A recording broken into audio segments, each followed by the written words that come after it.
Very big Jai Hind to all of you. आप सभी लोग जो मुझे इस समय सारे स्टूडेंट्स स्क्रीन पर देख रहे हैं, सभी का मैं doctor Imran Ahmed Khan, director M Academy, स्वागत करता हूं। सो गाइज, लास्ट वीडियो तक हमने राष्ट्रपति के पद से संबंधित पूरी जानकारी ली थी और उम्मीद करता हूं कि आपको उसके बाद काफी संतुष्टि हुई होगी, एक सेटिस्फेक्शन होगा, एक मेंटल सेटिस्फेक्शन होगा कि अब हम राष्ट्रपति के बारे में पूरी जानकारी रखते हैं, पूरा नॉलेज हमें the post of president of India हो चुका है। उसके पहले के वीडियो में हमने president of India as a person के बारे में डिटेल दी थी और वो भी आप लोगों को बेहतर लगी। आपके मैसेजेस के बाद मुझे उसके बारे में जानकारी हुई है। आज हमारा टॉपिक था जो हमने पोस्ट से अलग किया था और वो ये था कि अगले वीडियो में हम impeachment over the president post of India यानी कि महाभियोग जो राष्ट्रपति पर संबंधित है के बारे में जानकारी लेंगे और साथ में आपातकाल आर्टिकल 352, 356, 360 और 365 का क्या वैल्यू है, क्या कनेक्टिविटी है, उसके बारे में जानकारी लेंगे। जैसा कि आप स्क्रीन पे देख सकते हैं, यहां पर सबसे पहला जो टॉपिक है वह है राष्ट्रपति पर महाभियोग और उससे संबंधित महत्वपूर्ण तथ्य। हम स्टार्ट करते हैं महाभियोग को समझाने से। आप सीधे शब्दों में अगर समझना चाहें तो हमारे देश में जो सबसे महत्वपूर्ण पद राष्ट्रपति है से ही इसे लोग अक्सर कर जोड़कर देखते हैं, लेकिन मैं यहां थोड़ा आपके विचारों को खुला करना चाहूंगा। वो ये कि राष्ट्रपति के अलावा भी चाहे वो उपराष्ट्रपति हो या राज्यपाल हो या हमारे देश के चीफ जस्टिस या हाई कोर्ट के जो चीफ जस्टिस होते हैं, इन महत्वपूर्ण पदों पर भी राष्ट्रपति के महाभियोग के जैसी प्रक्रिया का उपयोग होता है, जिसे लोग सामान्य बोलचाल की भाषा में कह देते हैं कि महाभियोग उन पर भी लगाया गया है। लेकिन मैंने आपको पहले ही क्लियर किया था कि जब हम बात करेंगे केवल महाभियोग तो वह केवल राष्ट्रपति के लिए है, और जब हम बात करेंगे महाभियोग की प्रक्रिया तो फिर अन्य महत्वपूर्ण प्रशासनिक पदों से उसका संबंध हो सकता है। तो फिलहाल आज हमें पढ़ना है राष्ट्रपति पर महाभियोग की प्रक्रिया किस तरीके से लागू होती है, राष्ट्रपति पर महाभियोग शब्द का उपयोग कब और क्यों, किन परिस्थितियों में किया जाता है। जैसा कि आप सभी लोग स्क्रीन पर इस समय देख रहे हैं कि एक पूरा का पूरा प्रोफार्मा टेबल बना हुआ है। उस टेबल के माध्यम से मैं चीजें आपको समझाऊंगा। चाहे तो आप इस वक्त उस वीडियो को रोककर पॉज करके उस टेबल को पहले अपनी कॉपी में बना सकते हैं, रीड कर सकते हैं, फिर मेरी बात को उससे जोड़कर समझ सकते हैं, या फिर आप चाहें तो इसे कंटिन्यू रखिए और मेरी बातों को सुनने के बाद उसके बाद उसे लास्ट में बनाने की कोशिश कीजिए। चलिए, तो मैं अपना काम शुरू करता हूं और मैं आपको बताना शुरू करता हूं कि किस तरह से महाभियोग आया और वह हमारे लिए भारत में किस तरीके से काम करता है और उससे संबंधित महत्वपूर्ण तथ्य क्या है। यदि मैं महाभियोग शब्द की बात करूं तो यह शब्द हमने यूएसए के संविधान से लिया और उस पर काम करने का तरीका भी हमने हमारे यूएसए के संविधान से लिया है और अपने संविधान में इसे ट्रांसफर किया है। लेकिन ऐसा नहीं है कि इस तरह की प्रक्रिया यूएसए के कॉन्स्टिट्यूशन से शुरू हुई है। एक्चुअली यूएसए के पहले यह इंग्लैंड से प्रक्रिया को शुरुआत मिली, जहां इंग्लैंड की एक संस्था होती है जिसे संसद वो कहते थे, क्यूरिया रेजिस। आज आप इसका नाम नहीं जानते हैं, पहले यह संस्था थी क्यूरिया रेजिस, और जो बाद में विभाजन होकर हाउस ऑफ लॉर्ड्स और हाउस ऑफ कॉमन्स में डिवाइड हो गई और संसद के रूप में कार्य करती है। तो क्यूरिया रेजिस नामक संस्था से यह महाभियोग की प्रक्रिया महत्वपूर्ण प्रशासनिक पदों पर सवाल उठाने और उत्तर पूछने के बाबत प्रारंभ हुई थी, जिसका उपयोग यूएसए की कॉन्स्टिट्यूशन सिस्टम ने अपने लोगों के लिए किया। आपने इतिहास में पढ़ा भी होगा कि जो गवर्नर हमारे यहां लॉर्ड वॉरेन हेस्टिंग्स आए थे, उन पर बार नामक व्यक्ति के द्वारा इंग्लैंड में वापस जाने पर महाभियोग लगाया गया था, गैर प्रशासनिक तरह से पैसों की वसूली से संबंधित मुद्दों पर। ओके, तो मैंने आपको बताया कि यूएसए से हमने इसकी प्रोसेस ली है कि किस तरीके से राष्ट्रपति और उपराष्ट्रपति और अन्य महत्वपूर्ण पदों पर हम महाभियोग लगा सकते हैं। यदि हम अपने कॉन्स्टिट्यूशन की बात करें तो हमारे कॉन्स्टिट्यूशन में राष्ट्रपति पर इसके बारे में आर्टिकल 61 में बताया गया है जबकि आर्टिकल 124 में सुप्रीम कोर्ट के न्यायाधीश से संबंधित मुद्दों पर 124 के 3 और 4th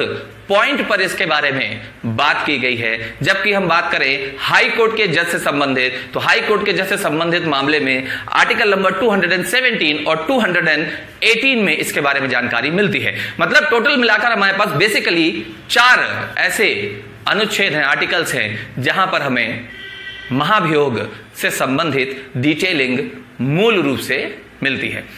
इसके बाद हम इसके आगे की बात करें तो हमारे देश में अब तक कुल 7 बार, जी हां, कुल 7 बार इसके प्रयास किए गए। जानने योग्य बात यह है कि इसमें से कोई भी प्रयास हमारे देश के राष्ट्रपति के अगेंस्ट में नहीं था। ये सभी प्रयास या तो सुप्रीम कोर्ट के चीफ जस्टिस या हाई कोर्ट के चीफ जस्टिस या जस्टिस से ही संबंधित था, न्यायालयों के मामले से ही संबंधित था। लेकिन इस 7वां जो था जस्टिस दीपक मिश्रा से संबंधित, उस पर जो बात हुई वह यह हुई कि उपराष्ट्रपति वेंकैया नायडू जी के द्वारा, जो अभी भी उपराष्ट्रपति हैं, के द्वारा इसे खारिज कर दिया गया था। तो जो टोटल काउंटिंग होती है उसको 7 की बजाय 6 गिना जाता है। 6 में से एक ऐसा मामला था जहां पर राज्यसभा में इसे पास कर दिया गया, लेकिन लोकसभा में जाने के पहले ही सौमित्र सेन साहब जो जस्टिस थे उन्होंने त्यागपत्र दे दिया। जबकि इसके अलावा अन्य मामलों में यह राज्यसभा तक भी नहीं पहुंच पाया। जिन पर भी प्रश्न उठाया गया उन्होंने इस्तीफा दे दिया।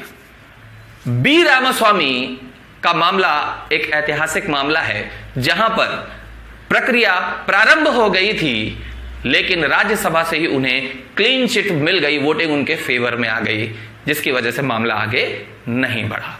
ये कुछ फैक्ट्स थे जो किससे संबंधित थे, महाभियोग की प्रोसेस से हमारे देश में।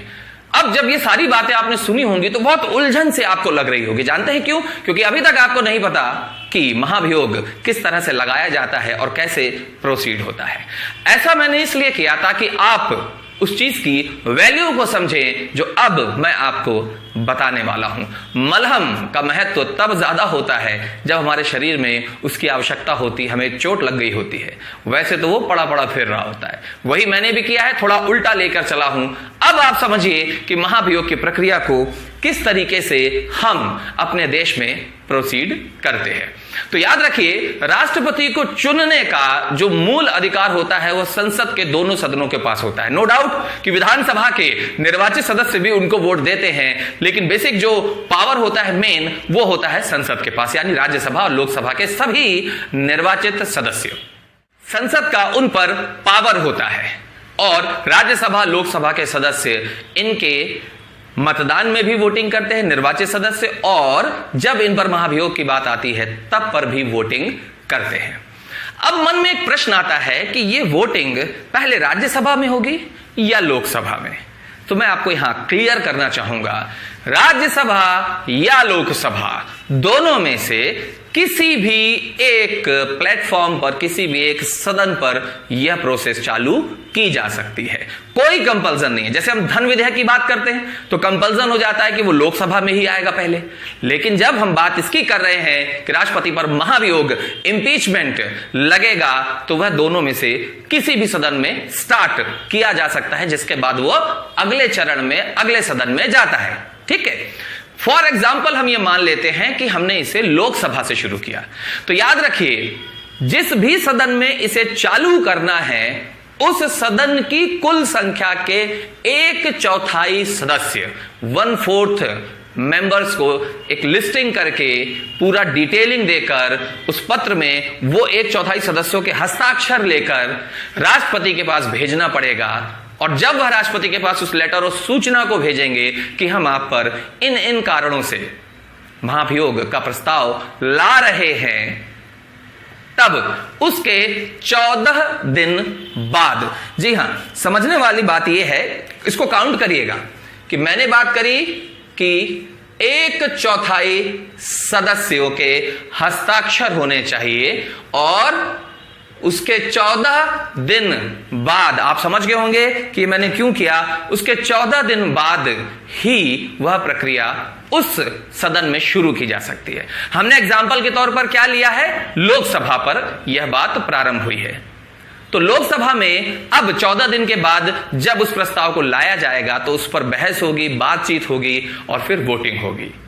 यदि वोटिंग 2/3 से कम है, 2/3 से कम है तो वह प्रस्ताव वहीं समाप्त हो जाएगा। लेकिन अगर 2/3 फेवर मिल गया कुल सदन की संख्या का वोटिंग में, सो फिर उसे अगले सदन में भेजा जाएगा। और हमारे एग्जाम्पल के अकॉर्डिंग अगला सदन क्या है? यहां पर पहला लोकसभा था तो अब दूसरा राज्यसभा होगा। यहां ऐसा भी हो सकता था कि पहला राज्यसभा रहा हो तो दूसरा लोकसभा होता। तो फिलहाल हमने एक एग्जाम्पल लिया है, बात समझिएगा, बाद में यह नहीं कहिएगा कि सर आपने तो पहले लोकसभा बोला था फिर राज्यसभा। नहीं, ये एग्जाम्पल है, कहीं तो शुरू होना ही है। तो हमने एग्जाम्पल मान लिया कि पहले लोकसभा में, अब दूसरे सदन में गया राज्यसभा में। सो गौर से मेरी बात सुनिएगा, राज्यसभा में पहले इस पर एक जांच होगी। उस जांच के समय पर राष्ट्रपति स्वयं, गौर से सुनिए, राष्ट्रपति स्वयं या अपने वकील के द्वारा अपनी दलीलें या अपनी सफाई पेश कर सकते हैं।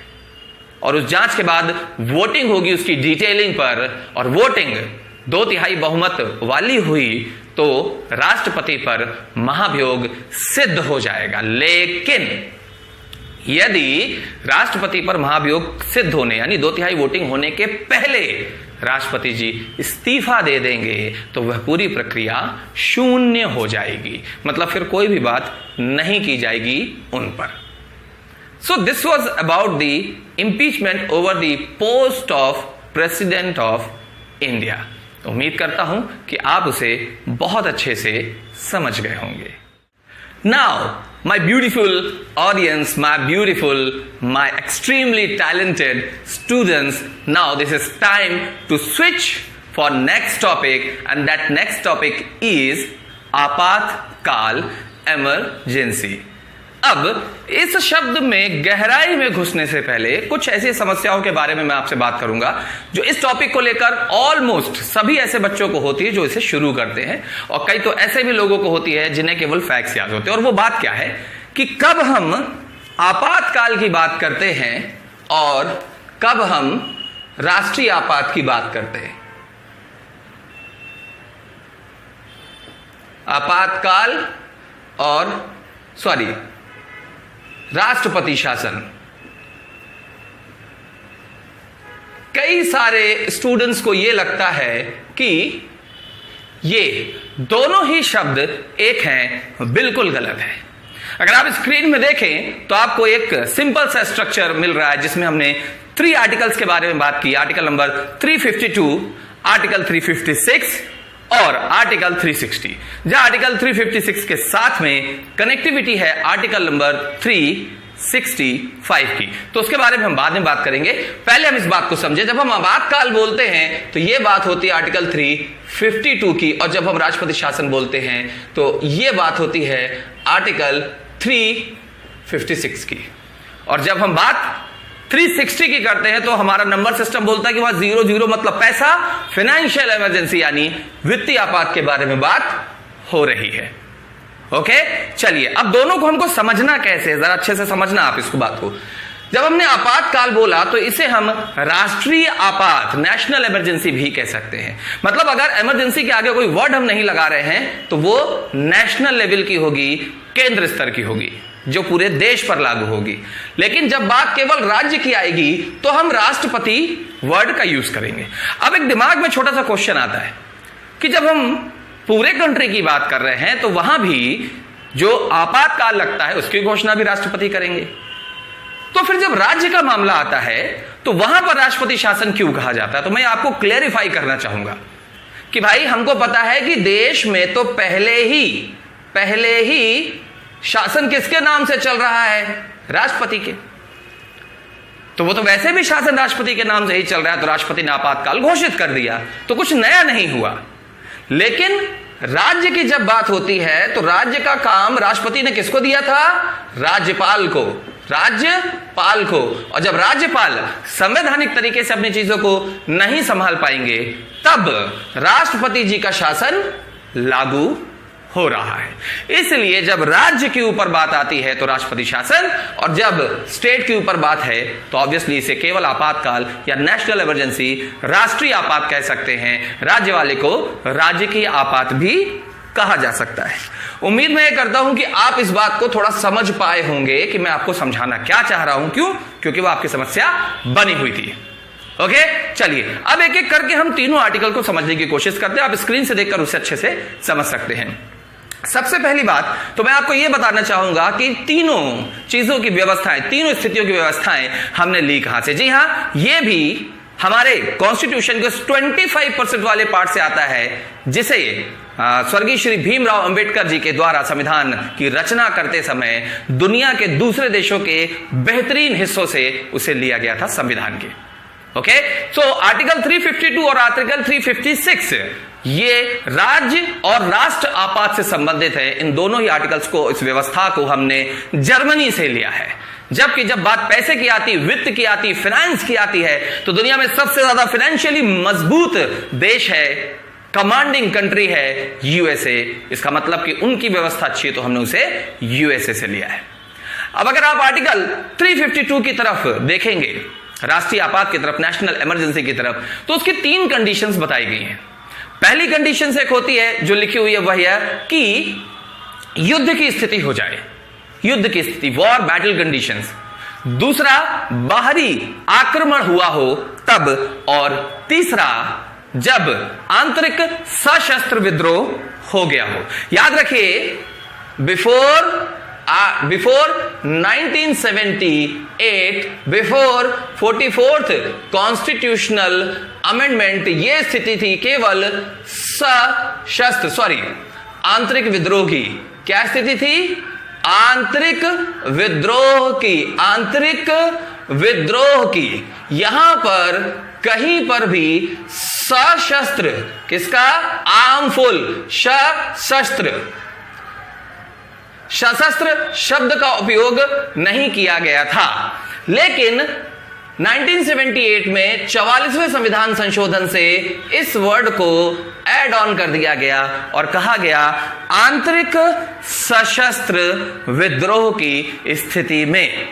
एक्चुअली हमारे कंट्री में इन तीनों ही कारणों में से एक कारण ऐसा जिसकी वजह से आज तक कभी भी हमारे देश में इमरजेंसी नहीं लगी है, और वह कारण है युद्ध की स्थिति। ऐसा होने के पीछे जो सबसे विशेष कारण मुझे समझ में आता है, वह देश की रणनीति, कूटनीति है। जी हां, डिप्लोमेसी। क्योंकि यदि हम यह कहते हैं कि युद्ध की स्थिति के कारण हमारे देश में इमरजेंसी लगा है, तो युद्ध की स्थिति का मतलब ही होता है जब दो देशों के बीच आपसी चर्चा के बाद, आपसी निर्णय से, एक निश्चित नियम कायदे कानून के तहत, एक निश्चित स्थान पर निश्चित उद्देश्यों की प्राप्ति के लिए किया जाने वाला, हथियारों के साथ किया जाने वाला संघर्ष। तो यदि हम यह मानते हैं, तो हम यह मानते हैं कि हम, यानी भारत देश, दूसरे से लड़ने को, वॉर को, बैटल को एक सोल्यूशन समझते हैं। लेकिन हमारे देश की संस्कृति कभी ऐसा परमिशन हमें देती ही नहीं है। तो युद्ध की स्थिति के कारण हमारे देश में कभी भी आपातकाल की स्थिति नहीं आई है। अब बात करते हैं बाहरी आक्रमण। बाहरी आक्रमण का मतलब हुआ कि किसी दूसरे देश के द्वारा बिना हमारी जानकारी के, बिना हमारी मर्जी के हम पर आक्रमण कर दिया गया। तो बाहरी आक्रमण की वजह से हमारे देश में दो बार, जी हां, 2 बार हमारे देश में इमरजेंसी की कंडीशन लाई गई है, और एक बार है आंतरिक सशस्त्र विद्रोह के कारण। तो जैसा आप स्क्रीन में देख सकते हैं, वहां लिखा हुआ है कि 1962 से 65 का जो एक कंडीशन था, वह बाहरी आक्रमण की वजह से 1971 में लगने वाला आपातकाल बाहरी आक्रमण की वजह से। लेकिन 1975 का जो टाइम था इंदिरा गांधी की सरकार के समय, उसे आंतरिक विद्रोह की वजह से एप्लीकेबल किया गया था, जिसके बाद 44वें संविधान संशोधन में 1978 में वहां यह वर्ड ऐड ऑन किया गया जो मैंने आपको अभी बताया, आंतरिक सशस्त्र विद्रोह, इंटरनल आर्मफुल रिवोल्ट। ये कंडीशन 3 जो हमारे देश में आपातकाल की स्थिति के लिए बयान की जाती हैं, जिसके बारे में मैंने आपको बताया।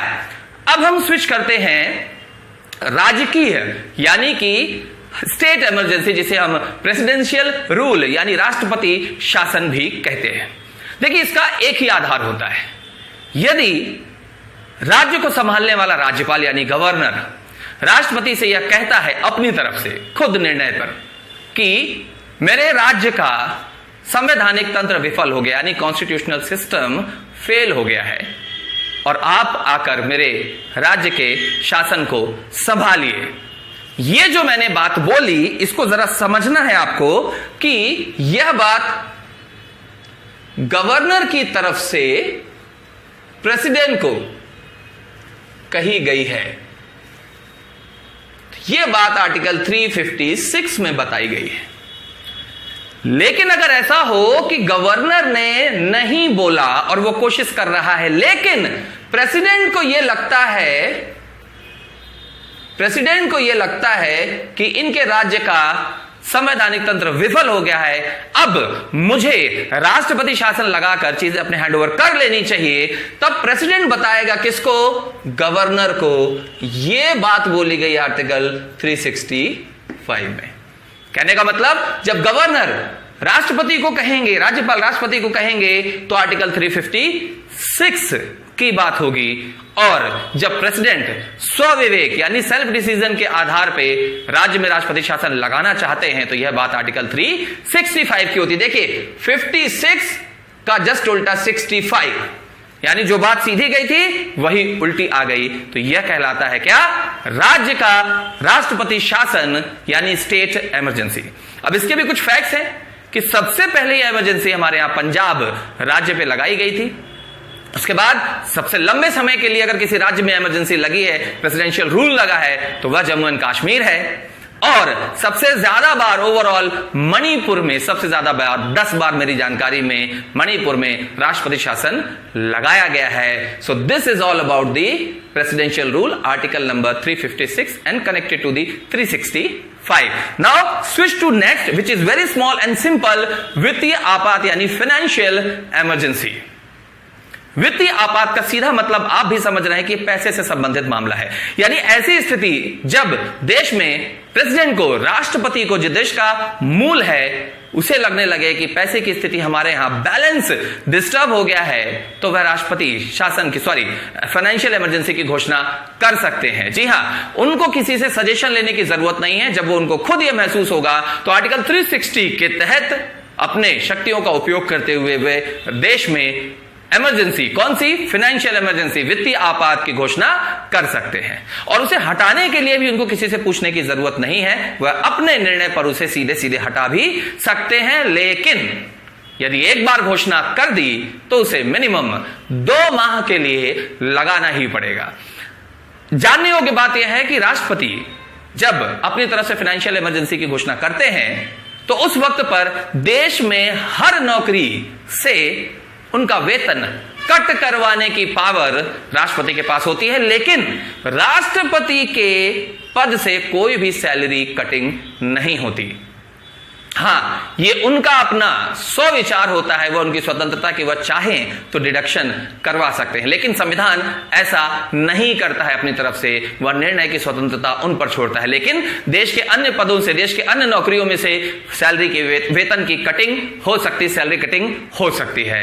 सो this is basically about the article number 360। सो उम्मीद मैं ये करता हूं कि इस वीडियो के बाद आप अच्छी तरीके से समझ गए होंगे कि राष्ट्रपति पद पर जब महाभियोग की बात आएगी तो क्या स्थिति होगी, और दूसरों के लिए वह राष्ट्रपति पद पर महाभियोग की प्रक्रिया शब्द के साथ जाना जाएगा।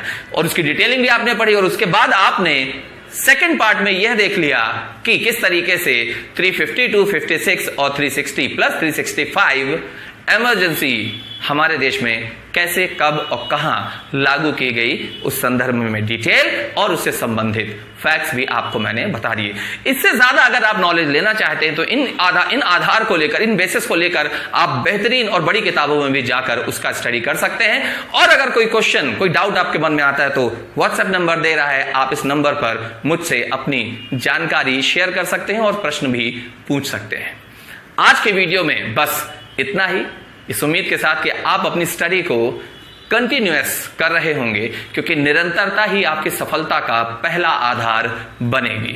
पढ़ हर कोई रहा है, समय हर कोई दे रहा है, कुछ लोग पैसे भी लगाने से नहीं चूकते हैं जैसे कि आपने लगाया, लेकिन एक छोटी सी गलती हमारी सारी मेहनत पर पानी फेर सकती है, और वह पहला महत्वपूर्ण पॉइंट होता है consistency and continuity. So guys, please maintain these two important words, consistency and continuity, and result as per your thought, as per your want will be yours. So, उम्मीद करता हूं कि आपके घर में, परिवार में और आपके आसपास समाज में सभी लोग स्वस्थ होंगे, व्यस्त होंगे अपने जरूरी कार्यों में और मस्त होंगे।